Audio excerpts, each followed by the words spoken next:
Uhawe ikaze mu kiganiro inyigisho za Bibiliya. Muri iki kiganiro tugenda turaba ibice vy'ivyanditswe muri Bibiliya yera ijambo ry'Imana, tukarimbura insiguro yavyo. Ni ikiganiro gitanga inyigisho z'ivyanditswe vyera mu kiringo c'imyaka 5. Inyuma y'icigwa turaguha inomero woturonderako igihe wogira ico ugomba guterera canke kubaza. Kaze twumvirize kandi twigishwe.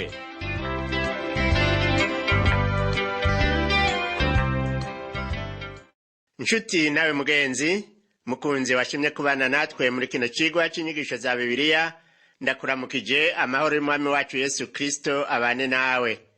Uri kumwe na Pastor Samuel Nsabimbona sanzwe ndagushikiriza zino nyigisho. Izo nyigisho ukaba uzitegurirwa n'ishirahamwe Transworld Radio mu Burundi. Mu cigwa giheruka twarumvise yuko icaha cazanywe mw'isi n'umuntu umwe ariwe Adamu, agakiza nako kakazanwa n'umuntu umwe ariwe Yesu Kristo umwana w'Imana. Tugerageje kugaruka ku byo twavuganye mu cigwa giheruka, twarabonye izindi nyungu zibiri ziva mu kwizera, ari zo gukizwa ishavu ry'Imana hamwe no kugira umunezero. Izo zikaba ziyongera kuri zimwe zitandatu twabonye, ari nazo amahoro, ugushika mu buntu, ivyizigiro, kudatsindwa no kugeragezwa, urukundo rw'Imana hamwe no kuzura mpwemu yera. Tugarutse kuri izo zibiri rero zongeyeko ugukizwa ishavu ry'Imana hamwe no kugira umunezero, twasomye mu icete Paulo yandikiye Abaroma igihimba ca 5 umurongo w'9, aho twabonye avuga ati: nuko none tumaze gutsindanishirizwa n'amaraso yiwe, tuzorushiriza guheshwa nawe gukizwa ishavu ry'Imana. Twarabonye ko iryo shavu ry'Imana rivugwa hano ari rimwe ryari ryaravuzwe n'abavugishwa n'Imana ba kera, nk'uko tubibona mu gitabo ca Zefaniya igihimba ca mbere umurongo wa 15, havuga ngo: uwo musi ni umunsi w'ishavu, ni umunsi w'amagorwa n'amarushwa, ni umunsi wo guhona n'imisaka, ni umunsi w'umwijima n'umuzimagiza uteye ubwoba, ni umunsi w'ibicu n'umuzimagiza w'umuzitanya. Uwo munsi rero w'ishavu ni ca gihe Yesu Kristo yavuga akacita ic'imibabaro ihebuje izoba ishengero rimaze gukurwa mw'isi. Pawulo rero yabwiye abizera Yesu Kristo bose yuko bazohabwa gukizwa ishavu ry'Imana. Ni ukuvuga ko amarushwa azoba ishengero ryakuwe mw'isi azoshika ku basigaye, nayo abizera Yesu Kristo bose bigiriye. Twakijijwe ku buntu, tubaho ku buntu, kandi tuzoba mw'ijuru imyaka ibihumbi n'ibihumbi kubw'ubwo buntu bw'Imana nyene. Ni muri Kristo Yesu twaherewe gukira iryo shavu ry'Imana, kuko muri Yesu Kristo ariho twaherewe kuzura n'Imana. Iyindi nyungu iva mu kwizera twongeyeko ni yitwa umunezero. Dusomye muri iryo kete Paulo yandikiye Abaroma mu gihimba ca 5 umurongo wa 11, niho avuga ngo: kandi si ivyo vyonyene, ariko ikindi tunezererwa Imana kubw'Umwami wacu Yesu Kristo yaduhesheje kuzura nayo. Hano twahabonye ijambo ryiza cyane rivuga ngo tunezererwa Imana. Iryo ni rimwe mu majambo akomeye cyane muri Bibiliya, rivuga yuko umwanya uwo ari wo wose, aho uri hose, uwo uriwe wese, naho ingorane zawe zoba zimeze gute, urashobora kunezererwa Imana. Ibaze nawe iryo jambo ukuntu ari inkoramutima. Uranezerwa nuko Imana iriho kandi iruta byose. Ushobora kunezererwa nuko yemeye kwiyegereza twebwe abanyabyaha ikadukiza. Ntacobuza abana b'Imana kugira umunezero mu mitima yabo, naho batarinda kugenda baramwenyagura, bafise umunezero mu mitima yabo. Ikindi twabonye nuko urupfu rwazanywe na Adamu. Twishimikije umurongo wo mu icete Paulo yandikiye Abaroma mu gihimba ca 5 umurongo wa 11, aravuga ngo: none rero ko bimeze bityo, nk'uko icaha cazanywe mw'isi n'umuntu umwe, urupfu rukazanwa n'icaha, niko urupfu rushika ku bantu bose, kuko bose bakoze ivyaha. Uwo murongo uvuga yuko icaha cinjiye mw'isi kiza kirimwo urupfu, urwo rupfu ruca rukwira mu bantu bose kuko bose bakoze ibyaha. Icaha ca mbere ca Adamu c'ukutumvira Imana catumye abantu bose bavukana akameremere k'icaha kuko bose banduruka kuri we, maze twese tuja twitwa abanyavyaha. Muri Yesu Kristo naho twahawe kuba abagororotsi kubw'urupfu rwiwe. Uko Adamu ari sekuruza w'abantu mu mubiri, niko Yesu Kristo nawe ari sekuruza w'abantu bashasha, arirwo ruvyaro rw'abacunguwe. Abo nibo twita ivyaremwe bishasha bihurikiye mu ishengero ry'Umwami wacu Yesu Kristo, ariwe mutwe waryo. Mw'ikete rya mbere Pawulo yandikiye ab'Ikorinto mu gihimba ca 15 kuva ku murongo wa 45 kugeza ku wa 47, niho tubona ingene Adamu yandurutse mw'ivu maze akagira ubugingo ahawe n'Imana. Ariko Yesu nawe uwandurutse mw'ijuru akaba utanga ubugingo. Iyo mirongo iravuga ngo, kandi uko niko handitswe ngo, umuntu wa mbere Adamu yabaye ufise ubugingo. Adamu wo hanyuma yabaye impwemu itanga ubugingo. Ariko ic'impwemu sico gitangura, ariko ic'inyama nico gitangura, kigaherukirwa n'ic'impwemu. Umuntu wa mbere yavuye mw'ivu ni uw'umukungugu, umuntu wa kabiri yavuye mw'ijuru. Nta wundi rero Adamu isi izobona, kuko Yesu ariwe Adamu wa kabiri, akaba ari nawe Adamu wa nyuma. Muri Yesu niho Imana igarukana ic'umwana w'umuntu yatakaje. Mw'ikete rya mbere Pawulo yandikiye ab'Ikorinto mu gihimba ca 15 umurongo wa 21 n'uwa 22 naho avuga ati, kuko nk'uko urupfu rwazanywe n'umuntu n'ukuzuka kw'abapfuye kwazanywe n'umuntu, nk'uko Adamu yandukije bose gupfa, niko muri Kristo bose bazohinduka bazima. Twarabonye ko urupfu rwazanywe na Adamu, ariko ko muri Kristo Yesu bose bazohinduka bazima. Ikindi twabonye nuko kubera icaha ata muntu n'umwe ashobora kubaho adapfa. Twishimikije ikete Pawulo yandikiye Abaroma igihimba ca 5 umurongo wa 14, yarababwiye ngo, ariko uhereye kuri Adamu ukageza kuri Mose, urupfu rwaganza n'abatakoze icaha gisa n'igicumuro ca Adamu, yari igishushanyo c'uwagiraze. Urwo rupfu rwazanywe n'icaha ca Adamu ni urupfu rusanzwe, arirwo rutuma impwemu y'umuntu iva mu mubiri nawo ukacubora. Urundi rupfu arirwo rwo mu mpwemu ni urudutandukanya n'Imana iyo ducumuye. Hariho n'urupfu rw'ibihe bitazoshira rugenewe abo bose bemeye kuguma mu vyaha, bakaguma batandukanye n'Imana ubutakivayo. Mu mirongo ikurikira twarabonye ubukuru bwa Yesu Kristo umucunguzi, uwo yatanzwe n'Imana kw'impongano y'ivyaha. Ku murongo wa 15 muri ico gihimba ca 5 co mw'ikete Pawulo yandikiye Abaroma, niho Pawulo avuga ati, ariko ingabire y'Imana ntimera nka ca gikangiro, ko igicumuro c'umwe catumye abenshi bapfa. Ubuntu bw'Imana n'ingabire y'ubuntu bw'umuntu umwe Yesu Kristo vyarushirije gusaguka kuri benshi. Twarumvise ko muri Yesu Kristo ubuntu n'ingabire vyarushirijeho gusaguka. Ni ukuvuga yuko abari muri Yesu Kristo biteze ikintu kiruta rya tongo ryo muri Edeni.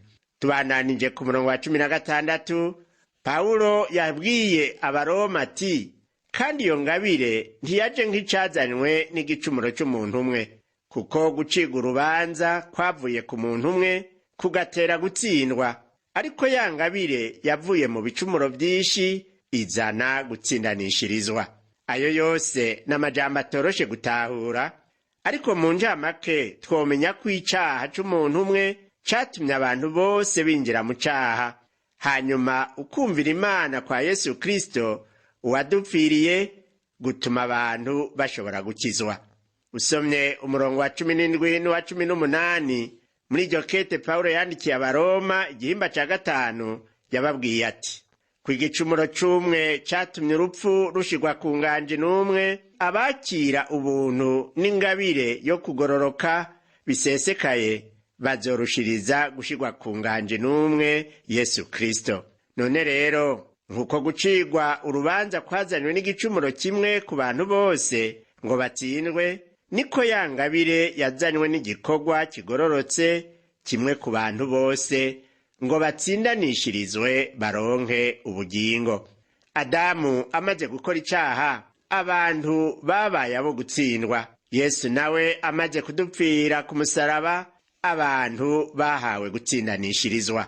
Usomye ku murongo wa 19 naho Pawulo ashishikara avuga ati, kandi nk'uko kutumvira Imana k'umuntu umwe kwatumye benshi bacika abanyabyaha, niko kuyumvira kumwe kuzotuma benshi bacika abagororotsi. Nk'uko twamaze kubibona, uko kutumvira Imana ni ukwa Adamu, uko kuyumvira nako ni ukwa Yesu Kristo.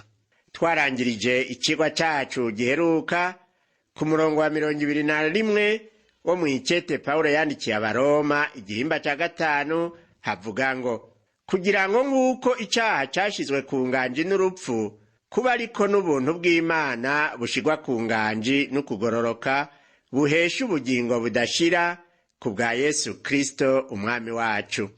Aha rero turabona ko muri iyi si icaha cashizwe ku nganji, kandi ijambo ry'Imana riravuga ko Satani ari we mwami w'isi.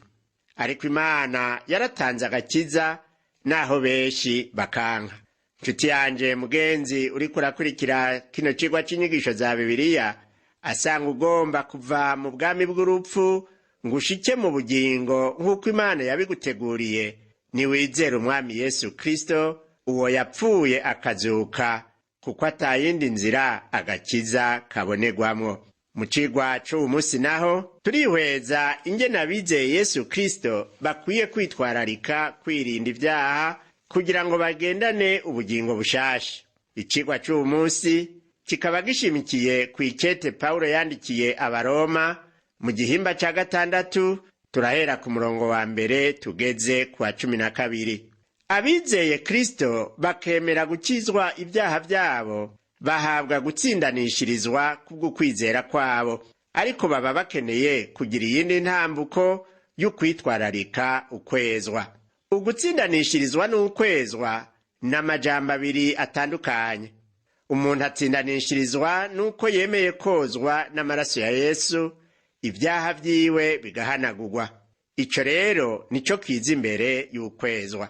Ubutsindanishirijwe n'ukwizera Yesu Kristo ababaye umugororotsi muri uwo mukiza, maze Imana ikaba ariyo ishishikara kumweza mu kubaho kwiwe. Ugutsindanishirizwa kudukiza igihano canke urubanza rw'icaha. Ukwezwa nako kubuza icaha gukura no kugira ububasha muri twebwe. Imana imaze kudukiza nticitureka twenyene, iduha mpwemu wayo yera ngo abandanye kudutunganya, akagendagenda mu mitima yacu atwereka uko dukwiye kumera, kandi akaduha gukomeza guhingurwa. Mw'icete Pawulo yandikiye Abaroma muri iki gihimba ca 6, Pawulo yerekana ingene umaze kwizera ijambo ry'Imana ategerezwa kumera. Uwo muntu ategerezwa kwirinda kugira ngo ntashishikare gukora ivyaha. Yemera kuganzwa n'Imana, akayumvira muri vyose. Reka rero twumve ico ijambo ry'Imana rivuga muri iki gihimba ca 6 c'icete Pawulo yandikiye Abaroma. Dusome umurongo wa 1 uravuga ngo, nuko tuvuga iki? Mbega twame dukora ivyaha kugira ngo ubuntu bw'Imana bugwire? Hano turabona ingene Pawulo akoresha kubaza ikibazo kugira ngo ico agomba gushikako cumvikane. Mu bice bitangura rino kete Pawulo yandikiye Abaroma, Pawulo ntakoresha ibibazo nk'aha mu gice ca 6. Mu ntango Pawulo avuga cane ivy'icaha, kandi akavuga nk'ukara mu kwereka abantu ko bose bacumuye. Turibuka kandi yuko Pawulo mu nyigisho ziwe yashimikiye ku vyo gutsindanishirizwa n'ukwizera Yesu Kristo, uwatanzwe ku buntu kugira ngo agakiza kaboneke. Mbega none kugira ngo ubwo buntu bugwire, ababugiriwe bobandanya gukora ivyaha? Inyishu y'ico kibazo turabona ko Pawulo yaciye ayitanga ku murongo ukurikira ari wo wa 2. Reka tuwusome, uravuga ngo, biragahera. twebwe twapfuye ku caha twoba tukikibamwo dute? Birashika yuko umuntu aba yarizeye ijambo ry'Imana agaharirwa ivyaha, ariko akaza arageragezwa akabisubiramwo. Aho rero no kuvuga yuko inkomezi z'icaha ziba zikiriho mu bugingo bw'uwo muntu. Pawulo muri iri kete yandikiye Abaroma yarigishije cane ku vyo gukuraho inkomezi z'icaha. Twese abizeye Yesu Kristo twarapfuye ku caha, ariko nta n'umwe arashikira ukugororoka kose kugezaho yokwemeza ko atagisubira gukora icaha kandi akiri mw'isi. Mu gihe tukiri ngaha mw'isi, hari bamwe bizera ko wuzuye mpwemu akameremere k'icaha karanduka. Oya namba, akameremere kacu k'icaha ntaho kaja. Ugupfa ku caha kwacu ni ukuvuga ko twizeye umwami Yesu Kristo yapfuye akazuka kubw'ivyaha vyacu. Tuba twemeye kuba mu rupfu rwiwe nk'uko vyanditswe mu gihimba ca 6 c'iri kete Pawulo yandikiye Abaroma umurongo wa 3, ahavuga ati: canke ntimuzi yuko twese ababatirijwe muri Kristo Yesu twabatirijwe mu rupfu rwiwe? Uwo murongo hari benshi bawutahuye ukutariko. Ukubatizwa kuvugwa ngaha si uko mu mazi. Ico Pawulo ashimikirako mu nyigisho yiwe hano ni ukwifatanya na Kristo mu mibabaro yaciyemwo, n'ukwemera kurongorwa nawe mu kubaho kwacu kwa misi yose. Tukumva ko twifatanije na Yesu Kristo muri vyose. Uko niko kubatizwa kuvugwa hano.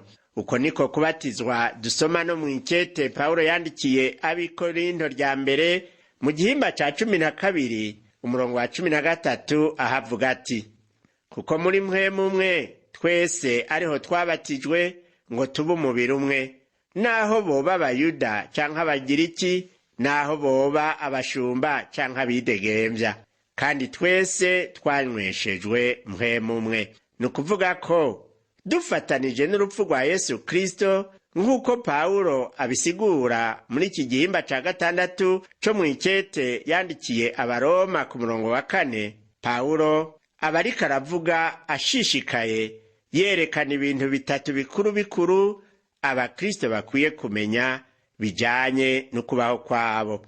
Reka rero tuvyihweze twishimikije uwo murongo wa 4 wo muri iki gihimba ca 6 mw'ikete Pawulo yandikiye Abaroma.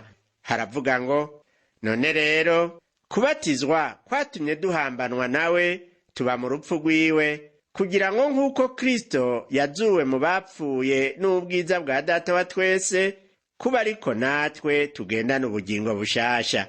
Ica mbere dukwiye kumenya kijanye no kubaho kwacu nuko twahawe kwifatanya na Kristo Yesu mu rupfu rwiwe. Tumaze kwizera ko Yesu Kristo yadupfiriye tukamwakira nk'umukiza, maze tukemera kubatizwa, kwabaye ugushinga intahe ko twifatanije nawe mu rupfu rwiwe. Ico nico gituma Pawulo yanditse nk'uko twabisomye muri uwo murongo wa 4 avuga ati: kubatizwa kwatumye duhambanwa nawe tuba mu rupfu rwiwe. Ikindi twomenya nuko twifatanije nawe mu kuzuka kwiwe. Uyu munsi twirata Kristo wapfuye akazuka akaba ari muzima. Natwe twarazutse kuko ivyaha vyacu yavyikoreye bigacirirwa urubanza igihe Yesu Kristo yapfa, kandi akaba yarazutse. Imana ishimwe. Uko niko twapfanye nawe, ni nako twazukanye nawe. Ubu rero naho turi mw'isi ntiturab'isi, turab'ijuru, kuko niho iwacu. Nshuti yanje mugenzi, wibuke yuko hari ahantu habiri gusa ivyaha vyawe bishobora kuba. Asangwa warizeye Yesu Kristo ko yagupfiriye, ivyo vyaha vyawe warabimuhaye, biza vyaraciriwe urubanza bikuvako. Asangwa naho utarabimuha, biri kuri wewe, kandi urubanza rwavyo rugiye kugushikako kandi ruzogutsinda. Ica gatatu dukwiye kumenya n'akamaro k'umubatizo twahawe watumye duhambanwa na Kristo tukaba mu rupfu rwiwe. Uwemera kubatizwa nuko aba yizera Yesu Kristo. Ukwibira mu mazi mu gihe cyo kubatizwa ni ikimenyetso cyo gushingira intahe uguhambanwa nawe. Ubatizwa wese rero akwiye kumva mu mutima wiwe ko ko ahebye ivyo Yesu yanka vyose, akumva vy'ukuri yuko ahambanywe na Yesu Kristo. Ni ngombwa rero yuko uwizera Kristo abatizwa, maze ico kimenyetso ciza akagitsimbatarisha kwirinda icaha no kwerekana umutima mushasha. Uko niko kwifatanya na Yesu Kristo.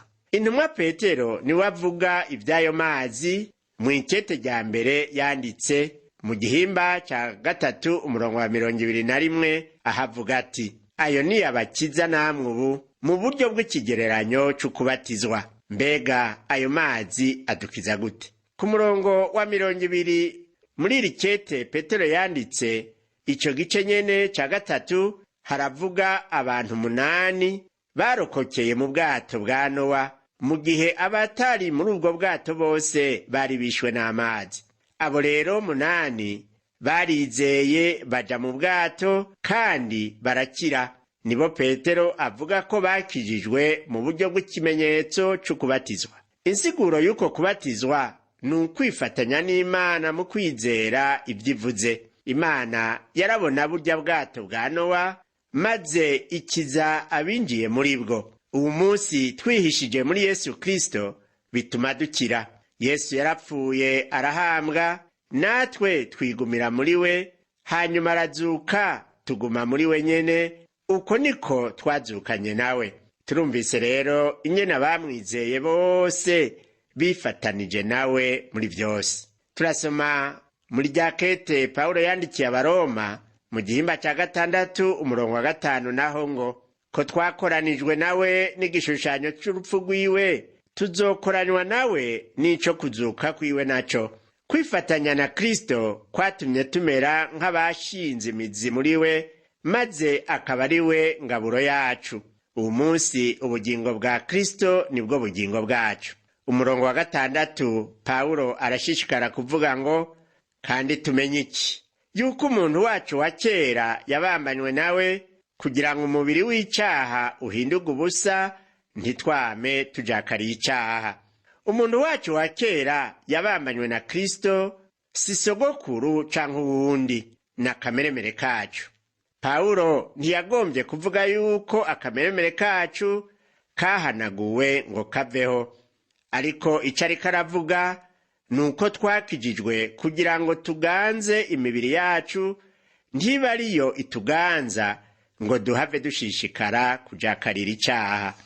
Tubandanye gusoma ku murongo w'7 muri iri kete Pawulo yandikiye Abaroma igihimba ca 6 haravuga ngo: kuko uwapfuye abatsindanishirijwe icaha, ariko ko twapfanye na Kristo twizera yuko tuzobanaho nawe. Ku murongo wa 8 haravuga ngo: ariko bisanzwe twapfanye na Kristo twizera yuko tuzobanaho nawe, asangwa twarapfanye na Kristo twizera yuko tuzobanaho nawe tukiri mw'isi, kandi tuzokwamana nawe ibihe bitazoshira. Ukuzuka kwiwe tukubamwo uwu munsi, kandi igihe nicashika tuzozuka.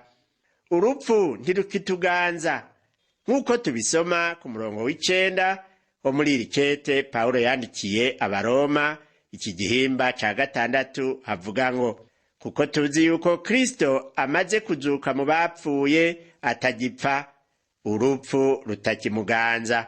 Twese abizera Kristo twomenya ko atagipfa. Na twebwe rero ntitugipfa turi muri Kristo Yesu. Turasoma mu vyahishuriwe Yohana igihimba ca mbere umurongo wa 18 ngo: kandi ndi muzima, nari narapfuye, kandi raba mpora ndi muzima ibihe bitazoshira, mfise imfunguruzo z'urupfu n'izikuzimu. Uwo ni Yesu Kristo rero yari ariko arabibwira Yohana. Ukubaho kw'ibihe bitazoshira ni ukwa Yesu Kristo yapfuye akazuka, kandi nuko abamwizeye bose Imana ishimwe. Tugarutse rero muri iri kete Pawulo yandikiye Abaroma igihimba ca 6 umurongo w'10 nawo uratubwira ngo: uko gupfa yapfuye niho yapfuye rimwe ku caha, ariko ko ariho ari hari uw'Imana. Yapfuye rimwe, none ubu ni muzima, kandi azokwamaho asengera biwe. Natwe dukwiye kumenya ko turiho turi ab'Imana muri we, nk'uko tubibona ku murongo wa 11 ngo mubariko namwe mwiyumvira ko mwapfuye ku caha ariko ko muriho muri ab'Imana muri Kristo Yesu. Dutegereza kumenya ko turiho kuko twazuranywe na Kristo, tukirinda rero ikibi cyose kuko turi muri Kristo Yesu. Umurongo wa 12 nawo Paulo ashishikara avuga ati none rero icaha ntigikabe ku nganji mu mibiri yanyu izopfa ngo mwumvire ivyo yifuza. Aha nukuvuga ko tudakwiye kwemera kuganzwa n'ivyifuzo vy'imibiri yacu, tukemera kuganzwa na Yesu Kristo yatwitangiye akatwigura. Reka turangize kino cigwa cacu dusenga. Mana Data wa twese uri mw'ijuru, se w'umwami wacu Yesu Kristo umucunguzi wacu, turagushimira kubw'ubwo buntu ugirira abantu bawe bwatumye utanga umwana wawe w'ikinege Yesu Kristo kugira ngo uwumwizera wese ntazopfe rubi ariko ahabwe ubugingo budashira. None rero Mana, ndasengeye umuntu yariko arakurikira zino nyigisho akaba yumvise yuko yari yarapfuye kubw'ivyaha vyiwe, akaba agomba ubugingo bubonerwa muri Kristo Yesu.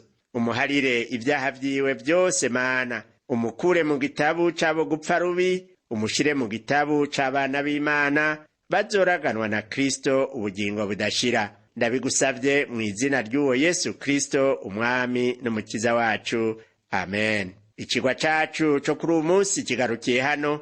Mu cigwa kizokurikira tuzorabira hamwe ingene abizeye Yesu Kristo bategerezwa kwirinda icaha kugira ngo ntibabe abaja b'ivyo bakijijwe. Tuzobona kandi ko dutegerezwa kwihereza Imana kugira ngo itwambike inkomezi z'ukunesha icaha. Ndakwikebanuye rero ndakwifuriza umugoroba mwiza, naho ubutaha umwami wacu Yesu Kristo aguhezagire.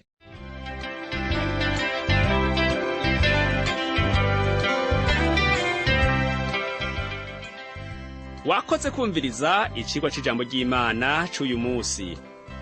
Ushobora kumviriza n'ibindi biganiro by'inyigisho za Bibiliya canke ukabikwega kuri uru rubuga rwa interinete rukurikira http utuburungu tubiri uturongo tubiri duhengetse ttb akaburungu twr akaburungu org. Ushobora kumviriza ikiganiro co muri iyi ndwi canke ugafyonda ahanditswe ngo rondera ukurikije itariki kugira ngo wumvirize ikiganiro camaze kurengana. Ushobora no gufyonda ahanditswe ngo rondera ukurikije ivyanditswe kugira ngo wumve ibiri muri ico gice c'ivyanditswe vyera ugomba.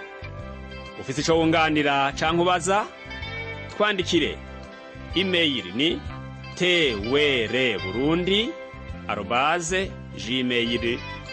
twrburundi@gmail.com.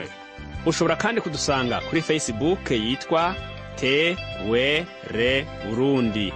Ushobora no kutwakura kuri telefone yo mu biro. Inomero ni 22 24 26 57 mu masaha y'akazi. Canke kuri telefone ngendanwa inomero ni 69 67 12 77 79 74 19 93. Udusanga kandi kuri WhatsApp nimero ni 79 38 71 99. Yesu aguhezagire.